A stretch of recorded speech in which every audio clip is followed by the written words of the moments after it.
First of all Upendra ಅವರು election ನಿಲ್ತಾರ ಅನ್ನೋ ಒಂದು ಪ್ರಶ್ನೆ. ನಿಲ್ಲಲ್ವಾ? ಆ ಬೇಸ್ ವರ್ಕ್ ಇಲ್ಲದೆ ಪ್ರಜಾಕೀಯ ಗೆಲ್ಲಲ್ಲ. ನೋಡಿದ್ರಲ್ಲ, 2028 ಎಲೆಕ್ಷನ್ ಅಲ್ಲಿ ಪ್ರಜಾಕೀಯ ಗೆಲ್ಲುತ್ತೆ ಅಂತ ಹೇಳ್ತಿದ್ದಾರೆ. ನನಗೆ ಗೊತ್ತಿರೋ ಹಂಗೆ ಗೆಲ್ಲಲ್ಲ. ಬಟ್ ಆದ್ರೆ ಒಂದು ಟೀಮ್ ಮ್ಯಾನೇಜ್ಮೆಂಟ್ ಅಲ್ಲಿ ಉಪೇಂದ್ರ ಅವರು ವೀಕ್ ಆದ್ರು. ನಮಸ್ಕಾರ ವೀಕ್ಷಕರೇ, ಪ್ರಶ್ನೆಗಳು ಬರ್ತಾ ಇರುತ್ತೆ. ಅದರಲ್ಲಿ ಒಬ್ರು ಪ್ರಶ್ನೆ ಕೇಳಿದ್ದು, ಪ್ರಜಾಕೀಯ ಪಕ್ಷಕ್ಕೆ ಸಪೋರ್ಟ್ ಮಾಡಬೇಕು, ಪ್ರಜಾಕೀಯ ಪಕ್ಷಕ್ಕೆ ಸಪೋರ್ಟ್ ಮಾಡಿದ್ರೆ ಕರ್ನಾಟಕ ಬದಲಾಗುತ್ತೆ, ಉಪೇಂದ್ರ ಅವರು ಸಪೋರ್ಟ್ ಮಾಡಬೇಕು. ತಮಿಳುನಾಡಲ್ಲಿ ಒಂದು ರೆವಲ್ಯೂಷನ್ ಆಯ್ತು, ಅದೇ ರೀತಿ ಕರ್ನಾಟಕದಲ್ಲೂ ರೆವಲ್ಯೂಷನ್ ಆಗಬೇಕು. ತುಂಬಾ ಕಷ್ಟ ಇದೆ. ತಮಿಳುನಾಡಲ್ಲಿ ಆಗಿದ್ದ ರೆವಲ್ಯೂಷನ್ ಬೇರೆ ರೀತಿ, ಕರ್ನಾಟಕದಲ್ಲಿ ಆ ರೀತಿ ರೆವಲ್ಯೂಷನ್ ಆಗೋದಿಲ್ಲ. ಆಗಬೇಕು ಅಂದ್ರೆ ತುಂಬಾ ಕಷ್ಟ ಇದೆ, ತುಂಬಾ ಬೇಸ್ ವರ್ಕ್ ಮಾಡಬೇಕು. ಅದರಲ್ಲಿ ಕೆಲವಷ್ಟು ಪಾಯಿಂಟ್ಸ್ಗಳು ಹೇಳೋ ಪ್ರಕಾರ ಉಪೇಂದ್ರ ಅವರು ಎಷ್ಟೋ ಇಂಟರ್ವ್ಯೂಗಳನ್ನ ರೀಸೆಂಟ್ ಆಗಿ ಕೊಟ್ಬಿಟ್ರು. ಆ ಇಂಟರ್ವ್ಯೂಗಳಲ್ಲಿ ಅವರು ಹೇಳೋದಷ್ಟೇ, ಈ ಸಲ 2028ಕ್ಕೆ ಪ್ರಜಾಕೀಯ ಬರೋ ಚಾನ್ಸಸ್ ಇದೆ ಅಂತ ಹೇಳ್ತಾ ಇದ್ದಾರೆ. ಎಕ್ಸಾಂಪಲ್ ಇಲ್ಲಿ ಇಂಟರ್ವ್ಯೂ ನೀವು ನೋಡಬಹುದು. ಇವತ್ತಲ್ಲ ನಾಳೆ ಯಾವತ್ತಾದ್ರೂ ಒಂದಿನ ಆಗ್ಲಿ ಅಂತ ಒಂದು ಕಡೆ ಜನ ಬದಲಾವಣೆಯನ್ನ, ಅಂದ್ರೆ ಈ ಒಂದು ಏನು ಬಿಜೆಪಿ ಅಥವಾ ಕಾಂಗ್ರೆಸ್ ಜೆಡಿಎಸ್ ನಾವೇನ್ ನೋಡ್ತಾ ಇದೀವಿ ಅದರ ಬದಲಾವಣೆಯನ್ನ ಬಯಸ್ತಾ ಇದ್ದಾರೆ. ಇನ್ನೊಂದು ನೀವು ಇದೇ ರೀತಿ ನಿಧಾನಕ್ಕಾಗುತ್ತೆ, ಇವತ್ತಲ್ಲ ನನ್ನ ಕಾಲಕ್ಕಲ್ಲ ಮುಂದಕ್ಕೊಂದು ದಿನ ಪ್ರಜಾಕೀಯ ಎದ್ದು ನಿಲ್ಲುತ್ತೆ ಅಂತ ಹೇಳೋ ಮಾತು ಎಲ್ಲ ಒಂದ್ ಕಡೆ ಜನರಿಗೆ ಇವತ್ತಲ್ಲ ನಾಳೆ ಆಗುತ್ತಲ್ವ ನೋಡ್ಕೊಳ್ಳೋಣ ಬಿಡು ಅನ್ನುವಂತ ತರಿಸಿದ್ರೆ ಇಲ್ಲ, ಈ ಎಲೆಕ್ಷನ್ ನೆಕ್ಸ್ಟ್ ಎಲೆಕ್ಷನ್ ಅಲ್ಲಿ ಆಗುತ್ತೆ ನಂಬ್ತೀರಾ ಅನ್ನೋ ಒಂದು ಪ್ರಶ್ನೆ ಹುಡ್ತು. ಇಲ್ಲಿ ಅದೇ ರೀತಿ ಪ್ರಶ್ನೆಗಳು ಹುಡ್ತಾ ಇರೋದು. ಯಾಕೆ ಅಂದ್ರೆ ಉಪೇಂದ್ರ ಅವರು ಬೆಸ್ಟ್ ಹೀರೋ ಪ್ರೂವನ್. ಹೌದು, ಎಷ್ಟೋ ಫಿಲಮ್ಗಳು ಬೆಸ್ಟ್ ಆಗಿ ಮಾಡಿದ್ದಾರೆ, ಬೆಸ್ಟ್ ಸ್ಟೋರಿ ಟೆಲ್ಲರ್, ಹೌದು. ಇನ್ನ best director, best actor, best ಎಷ್ಟೋ ವಿಷಯಗಳಲ್ಲಿ ಅವರು ಬೆಸ್ಟ್ ಬೆಸ್ಟ್ ಬೆಸ್ಟ್. ನಾಲೆಡ್ಜು ಅಷ್ಟೇ ಇದೆ, ಎಷ್ಟೋ ವಿಷಯಗಳನ್ನ ತಿಳ್ಕೊಂಡಿದ್ದಾರೆ. ಅವರು ಪ್ರಜಾಕೀಯ ಪಕ್ಷ ಕಟ್ಟಿದ್ದೆ ಅದಕ್ಕೋಸ್ಕರ, ಅವ್ರ ಹಿಂದೆ ಜನ ನಿಂತಿದ್ದೆ ಅದಕ್ಕೋಸ್ಕರ. ಪ್ರಜಾಕೀಯ ಪಕ್ಷದ ಲೀಡರ್ ಈ ರೀತಿ ಇದ್ರೆ ನಮ್ಮಲ್ಲೂ ಕೂಡ ಒಂದು ಬದಲಾವಣೆ ಬರುತ್ತೆ ಅಂತ. ಆದ್ರೆ ಒಂದು ವಿಷಯದಲ್ಲಿ ಉಪೇಂದ್ರ ಅವರು ಎಡವಿದ್ರು, ಅದಕ್ಕೋಸ್ಕರನೇ ಪ್ರಜಾಕೀಯ ಎಲ್ಲೂ ಹೆಸರು ಇಲ್ದಾಗೆ ಕೂತ್ಕೊಂಡ್ಬಿಡ್ತು. ಇವತ್ತು ಪ್ರಜಾಕೀಯದ ಬಗ್ಗೆ ಮಾತಾಡ್ತಾ ಇರ್ಬೋದು, ಅಲ್ಲಿ ಕಾಣಿಸ್ತಾ ಇರೋದು ಉಪೇಂದ್ರ ಅವರು ಒಬ್ಬರೇ. ಉಪೇಂದ್ರ ಬಿಟ್ರೆ ಹಿಂದೆ ಇರೋರು ಯಾರು ಕಾಣಿಸ್ತಾ ಇಲ್ಲ. ಎಲೆಕ್ಷನ್ ನಿಂತ್ಕೊಂಡ್ರು ಹೆಚ್ಚೆಚ್ಚು ಅಂದ್ರೆ ಉಪೇಂದ್ರ ಅವರು ಒಬ್ರು ಗೆಲ್ಬಹುದು. ಅದನ್ನ ಬಿಟ್ಟು ಹಿಂದೆ ಯಾರಿದ್ದಾರೆ ಅಂತ ಪ್ರಶ್ನೆ ಹುಡ್ಕೊಂಡು ಹೋದ್ರೆ ಯಾರು ಕೂಡ ಇಲ್ಲ. ನಾನು ಅದೇ ಹೇಳಿದ್ದು, ಯಾರೊಬ್ರು ಪ್ರಶ್ನೆ ಕೇಳಿದ್ರು, ಪ್ರಜಾಕೀಯಕ್ಕೆ ಎಲ್ಲರೂ ಸಪೋರ್ಟ್ ಮಾಡಿದ್ರೆ ನಮ್ಮ ರಾಜ್ಯ ಬದಲಾಗುತ್ತೆ, ನೆಕ್ಸ್ಟ್ ದೇಶ ಬದಲಾಗುತ್ತೆ. ಸಪೋರ್ಟ್ ಮಾಡಿದ್ರೆ ಬದಲಾಗ್ಬೋದೇನೋ, ಬಟ್ ಸಪೋರ್ಟ್ ಮಾಡಲ್ಲ. ಕಾರಣ ಬಂದು ನಾನು ಅದೇ ಹೇಳಿದ್ನಲ್ಲ, ಫಸ್ಟ್ ಆಫ್ ಆಲ್ ಉಪೇಂದ್ರ ಅವರು ಎಲೆಕ್ಷನ್ ನಿಲ್ತಾರ ಅನ್ನೋ ಒಂದು ಪ್ರಶ್ನೆ. ನಿಲ್ಲಲ್ವಾ? ಯಾಕೆಂದ್ರೆ ಲಾಸ್ಟ್ ಟೈಮು ಪ್ರಜಾಕೀಯ ಇತ್ತು, ಅವಾಗ್ಲೂ ಸುಮಾರು 110 ಕ್ಯಾಂಡಿಡೇಟ್ ಏನೋ ನಿಲ್ಲಿಸ್ತೀವಿ ಅಂತ ಹೋದ್ರು, ಬಟ್ ಹಾಗಾಗಿ ಸೈಲೆಂಟ್ ಆಗೋಯ್ತು. ಒಳಗಡೆ ಅದು ಇದು ಜಗಳಗಳು ಇದ್ದಿದ್ದೆ.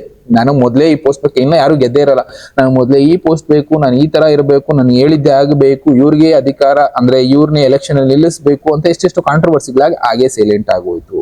ಅದರಲ್ಲಿ ಈಗ ಉಪೇಂದ್ರ ಅವರ ಹೆಸರು ಹೈಲೈಟ್ ಆಗಿ ಓಡಾಡ್ತಾ ಇದೆ. ಕಾರಣ ಬಂದು ತಮಿಳುನಾಡಲ್ಲಿ ವಿಜಯ್ ಅವರು ಗೆದ್ಬಿಟ್ರು. ವಿಜಯ್ ಅವರು ಗೆದ್ದಿರೋದ್ರಿಂದ ಈಗ ಕರ್ನಾಟಕದಲ್ಲೂ ಉಪೇಂದ್ರ ಅವರು ಗೆದ್ರೆ ಒಂದು ಬದಲಾವಣೆ ಆಗುತ್ತೆ ಅನ್ನೋದು ಜನರ ನಂಬಿಕೆ.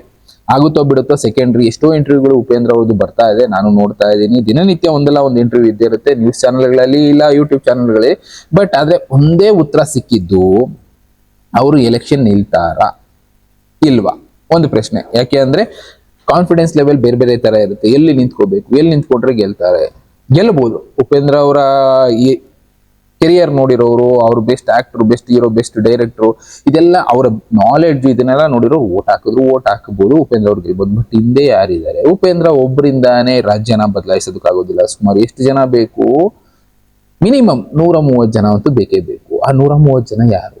ಆ ಬೇಸ್ ವರ್ಕ್ ಇಲ್ಲದೆ ಪ್ರಜಾಕೀಯ ಗೆಲ್ಲಲ್ಲ. ಅದರಲ್ಲೂ ಪ್ರಜಾಕೀಯ ಏನ್ ಮಾಡಿದೆ ಅಂತ ಜನ ಓಟ್ ಹಾಕ್ಬೇಕು ಅಂತ ಕೇಳ್ತಾರೆ. ಅದೇ ಇವ್ರು ಉಪೇಂದ್ರ ಅವರು ಅದಕ್ಕೊಂದು ಉತ್ತರ ಕೊಡ್ತಾರೆ, ನಮ್ಗೆ ಓಟ್ ಹಾಕಿ ನಾವು ಮಾಡಿ ತೋರಿಸ್ತೀವಿ ಅಂತ. ಜನ ಅದೇ ಹೇಳೋದು, ನಮ್ಗೆ ಏನ್ ಮಾಡಿದೆ ಅಂತ ನಾವು ಓಟ್ ಹಾಕೋಣ, ನಮಗೋಸ್ಕರ ಏನ್ ಹೋರಾಟ ಮಾಡಿದೀರಾ, ನಮ್ಗೆ ಏನ್ ಕೊಡ್ಸಿದೀರಾ, ಏನು ಕೊಡಿಸ್ತಿದ್ಮೇಲೆ ಯಾಕೆ ಓಟ್ ಹಾಕೋಣ, ನೀವು ಬಂದಾದ್ಮೇಲೆ ದುಡ್ಡು ಆಸೆಗೆ ಬಿದ್ದು ದುಡ್ಡು ಈಸ್ಕೊಂಡು ಸೈಲೆಂಟ್ ಆಗ್ಬಿಟ್ರೆ ಏನ್ ಮಾಡೋಣ ಅನ್ನೋ ಪ್ರಶ್ನೆ ಜನಕ್ಕೂ ಹುಟ್ಟಿರುತ್ತೆ. ಅದಕ್ಕೋಸ್ಕರನೇ ಪ್ರಜಾಕೀಯ ಓಟ್ ಹಾಕ್ಬೇಕಾ ಬೇಡವಾ? ಪ್ರಜಾಕೀಯಕ್ಕೆ ಇಲ್ಲಿ ತನಕನೂ ಒಂದೇ ಒಂದು ಸೀಟು ಗೆಲ್ಲಕ್ಕಾಗಿಲ್ಲ. ಕಾರಣ ಲಾಸ್ಟ್ ಟೈಮು ಅದೇ ಇಶ್ಯೂ, ನಾನು ಅದೇ ಹೇಳಿದ್ದು. ಪ್ರಜಾಕೀಯದಲ್ಲಿ ಈ ಒಂದು ವೆಬ್ಸೈಟ್ ಇದೆ, ಯಾರ್ಯಾರು ಪಾರ್ಟಿಸಿಪೇಟ್ ಮಾಡ್ತಾರೆ ಅವರ ಡೀಟೇಲ್ಸ್ ಎಲ್ಲ ಇರುತ್ತೆ ಇದರಲ್ಲಿ. ಎಕ್ಸಾಂಪಲ್ ಇಲ್ಲಿ ಸ್ಟೇಟ್ ಅಸೆಂಬ್ಲಿ ಎಲೆಕ್ಷನ್ ಯಾವುದೋ ಒಂದು ತಗೊಳ್ಳೋಣ, ಆನೇಕಲ್ಲೇ ತಗೊಳ್ಳೋಣ. ಇಲ್ಲಿ ಎಷ್ಟು ಜನ ಎಲೆಕ್ಷನ್ಗೆ ಕಂಟೆಸ್ಟ್ ಮಾಡಿದ್ರು ಅನ್ನೋದು ಡೀಟೇಲ್ಸ್ ಇಲ್ಲಿ ಹಾಕ್ತಾರೆ. ಅದರಲ್ಲಿ ಎಷ್ಟು ವೋಟ್ ಬಿದ್ವು ಅವರಿಗೆ, ಪ್ಲಸ್ ಯಾರ್ಯಾರು ಕಂಟೆಸ್ಟ್ ಮಾಡೋದಕ್ಕೆ ಸಿದ್ಧ ಇದ್ರು, ಇದರಲ್ಲಿ ಯಾರೋ ಒಬ್ರನ್ನ ಸೆಲೆಕ್ಟ್ ಮಾಡಿದ್ರು ಅವರು. ಅಂದ್ರೆ ಈ 10 ಜನ ನಾವು ಎಲೆಕ್ಷನ್ ನಿಂತ್ಕೊಳ್ತೀವಿ, ನಮ್ಗೆ ಒಂದ್ 25 ಜನ 30 ಜನ ಸಪೋರ್ಟ್ ಇದೆ ಅಂತ.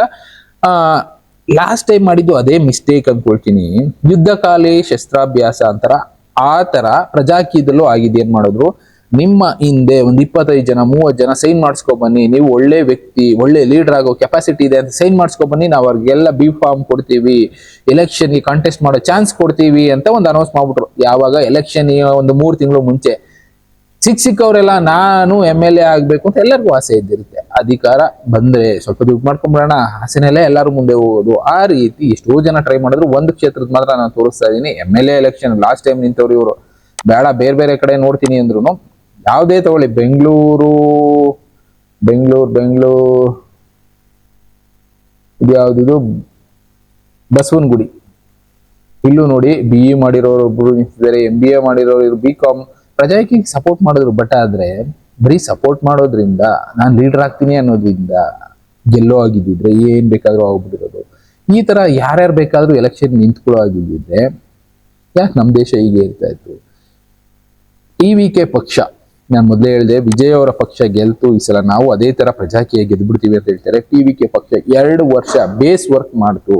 ಒಂದೊಂದು ಗ್ರಾಮ ಪಂಚಾಯತಿನಲ್ಲೂ ಒಬ್ಬೊಬ್ಬ ವ್ಯಕ್ತಿ ಅದಕ್ಕೋಸ್ಕರ ಕಷ್ಟಪಟ್ಟ, ಜನರಿಗೆ ಏನ್ ಬೇಕು, ಏನು ಪ್ರಾಬ್ಲಮ್ ಇದೆ ಅಂತದನ್ನ ಸ್ಟಡಿ ಮಾಡಿದ, ಪ್ರಾಬ್ಲಮ್ಗಳನ್ನ ಸಾಲ್ವ್ ಮಾಡೋದಕ್ಕೆ ಟ್ರೈ ಮಾಡಿದ್ರು, ಕೆಲವಷ್ಟನ್ನ ಸಾಲ್ವ್ ಮಾಡಿಕೊಟ್ರು. ಆವಾಗ ಜನಕ್ಕೆ ನಂಬಿಕೆ ಬಂತು TVK ಅನ್ನೋದು ನಮ್ಗೆ ಕಾಯುತ್ತೆ ಅಂತ. ಅದೇ ರೀತಿ ಇವತ್ತು ಪ್ರಜಾಕೀಯ ಮಾಡಿದ್ರೆ ಚೂರು ಒಂದು 5-10 ಸೀಟ್ ಗೆಲ್ಬೋದೇನೋ, ಇಲ್ಲ ಅಂದ್ರೆ 1 ಸೀಟ್ ಗೆಲ್ಲೋದು ಕಷ್ಟ ಇದೆ. ಇನ್ನ ಪ್ರಾಬ್ಲಮ್ಗಳು ಹೇಳಿ ಅಂದ್ರೆ ಪ್ರಾಬ್ಲಮ್ಗಳು ಜನ ಹೇಳ್ತಾರೆ. ಜಾಬ್ ಇಶ್ಯೂ, ಈಗ ಎಕ್ಸಾಂಪಲ್ ಯಾವ್ದೋ ಒಂದು ಕಾನ್ಸ್ಟಿಟ್ಯೂನ್ಸಿ ಇಲ್ಲಿ ಹಾಕಿದ್ರೆ ಇಷ್ಟೊಂದು ಪ್ರಾಬ್ಲಮ್ಗಳು, 34 ಪ್ರಾಬ್ಲಮ್ಸ್ ಇದೆ ಜಾಬ್ ಇಶ್ಯೂ ನಲ್ಲಿ, ರೋಡ್ ಇಶ್ಯೂ ಇದೆ, ಈ ತರದ್ದೆಲ್ಲ ಜನ ಹೇಳ್ತಾರೆ ನಮಗೆ ಪ್ರಾಬ್ಲಮ್ ಇದೆ, ಇದು ಸಾಲ್ವ್ ಮಾಡ್ಕೊಡಿ ಅಂತ. ಸಾಲ್ವ್ ಮಾಡ್ಕೊಟ್ರೆ ಅಲ್ವಾ ಜನ ನಂಬೋದು. ಸಾಲ್ವೇ ಮಾಡ್ಕೊಡ್ಲಿಲ್ಲ ಅಂದ್ರೆ ಜನ ಹೇಗ್ ನಂಬ್ತಾರೆ. ಈ ಬೇಸ್ ವರ್ಕ್ ಏನಿದೆ 2028ರಲ್ಲಿ ಎಲೆಕ್ಷನ್ ಅಲ್ಲಿ ನಾವು ಗೆಲ್ತೀವಿ ಅಂತ ಉಪೇಂದ್ರ ಅವ್ರದ್ದು ಒಂದು ಸ್ಪೀಚ್ ನೋಡಿದೆ. ಈ ಎಲೆಕ್ಷನ್ ಅಲ್ಲೇ ಆಗುತ್ತೆ, ತರಿಸಿದ್ರೆ ಇಲ್ಲ ಈ ಎಲೆಕ್ಷನ್ ನೆಕ್ಸ್ಟ್ ಎಲೆಕ್ಷನ್ ಅಲ್ಲಿ ಆಗುತ್ತೆ, ನಂಬ್ತೀರಾ? ಆಗ್ಬೇಕು ಅಂತ ಜನ ಬಯಸ್ತಾ ಇದ್ದಾರೆ ಸರ್. ಅದಕ್ಕೆ ನೀವೇನ್ ಮಾಡ್ಬೇಕು? ನಾವೆಲ್ಲ ಬಯಸೋಣ, ಆಗುತ್ತೆ. ನೋಡಿದ್ರಲ್ಲ, 2028 ಎಲೆಕ್ಷನ್ ಅಲ್ಲಿ ಪ್ರಜಾಕೀಯ ಗೆಲ್ಲುತ್ತೆ ಅಂತ ಹೇಳ್ತಾರೆ. ನನಗೆ ಗೊತ್ತಿರೋ ಹಂಗೆ ಗೆಲ್ಲಲ್ಲ. ಕಾರಣ ಬೇಸ್ ವರ್ಕ್ ಇಲ್ಲದೆ ಗೆಲ್ಲೋದು ಚಾನ್ಸೇ ಇಲ್ಲ. ಉಪೇಂದ್ರ ಒಬ್ಬರಿಂದ ಒಂದು ದೇಶನ, ಒಂದು ರಾಜ್ಯನ ಕಟ್ಟಕ್ಕಾಗಲ್ಲ, ಒಂದು ಪಕ್ಷ ಕಟ್ಟಕ್ಕಾಗಲ್ಲ. ಅಲ್ಲಿ ಬೇಕು ಬೇಸ್. ಯಾರು ಸುಮಾರು 130 ಜನ MLA ಕ್ಯಾಂಡಿಡೇಟ್ಗಳು ಬೇಕು, 220 ಜನ ಬೇಕು. ಅದ್ರಲ್ಲಿ ಅಟ್ಲೀಸ್ಟ್ ಸ್ಟ್ರಾಂಗ್ ಆಗಿರೋರು 130 ಜನ ಇದ್ರೆ ಪ್ರಜಾಕೀಯ ಗೆಲ್ಲುತ್ತೆ. ಸುಮ್ಮನೆ ಕರ್ಕೊಂಡು ಹೋಗ್ಬಿಟ್ಟು ನಾನು MLA ಕ್ಯಾಂಡಿಡೇಟ್ ನಂಗೆ ವೋಟ್ ಹಾಕಿ ಅಂದ್ರೆ ಯಾರು ವೋಟ್ ಹಾಕ್ತಾರೆ? ಏನೋ ನಮ್ಗೆ ಗೊತ್ತಿರೋರು 10 ಜನ, ಫ್ರೆಂಡ್ಸ್ 10 ಜನ, ಫ್ಯಾಮಿಲಿ ಮೆಂಬರ್ಸ್ 20 ಜನ, ಬೇಡ 100 ಜನ 500 ಜನ ಹಾಕ್ಬೋದು. ಬಟ್ ಆದ್ರೆ ಗೆಲ್ಲೋದಕ್ಕೆ ಚಾನ್ಸೇ ಇಲ್ವಲ್ಲ. ಯಾಕೆ ಅಂದ್ರೆ ಒಂದು ಸಿಂಬಲ್ ಆಲ್ರೆಡಿ ಹೆಸರು ಮಾಡ್ಬಿಟ್ಟಿದ್ದಾವೆ. BJP, ಕಾಂಗ್ರೆಸ್ ಈ ಸಿಂಬಲ್ಗಳು ಹೆಸರು ಮಾಡ್ಬಿಟ್ಟಿದೆ. ಅದನ್ನೆಲ್ಲ ಹಿಂದಕ್ಕೆ ತೆಳ್ಳಿ ಮುಂದೆ ಬರಬೇಕು ಅಂದ್ರೆ ಎಷ್ಟು ಕೆಲಸ ಮಾಡಬೇಕು. ಬೇಸ್ ವರ್ಕೇ ಇಲ್ಲದೆ ಯುದ್ಧ ಕಾಲದಲ್ಲಿ ಹೋಗ್ಬಿಟ್ಟು ನಾನು ಎಲೆಕ್ಷನ್ ಗೆಲ್ತೀನಿ ಅಂದ್ರೆ ಆಗತ್ತಾ? ಅದರಲ್ಲೂ SOP ಕೆಲವೊಂದು ಮಾಡಿದಾರೆ ಬಿಡಿ. ಅಂದ್ರೆ ಮೊದಲೇ ರಿಸಿಗ್ನೇಷನ್ ಲೆಟರ್ ತರ ಕೆಲವಷ್ಟು, ನಾನು ಕೆಲಸ ಮಾಡ್ಲಿಲ್ವಾ ಅವ್ರನ್ನ ಕೆಲಸದಿಂದ ಕಿತ್ತಾಕಿ ಅನ್ನೋ ತರ ಇಲ್ಲಿ ಕೆಲವಷ್ಟು ಪಾಲಿಸಿಗಳನ್ನ ಮಾಡ್ಬಿಟ್ಟಿದ್ದಾರೆ. ಬಟ್ ಆದ್ರೆ ಪಾಲಿಸಿಗಳು ಮಾಡಿದ್ರಿಂದ ಪ್ರಜಾಕೀಯ ಗೆಲ್ಲಲ್ಲ. ಪಾಲಿಸಿಗಿಂತ ಜಾಸ್ತಿ ಕೆಲಸ ಮಾಡಬೇಕು.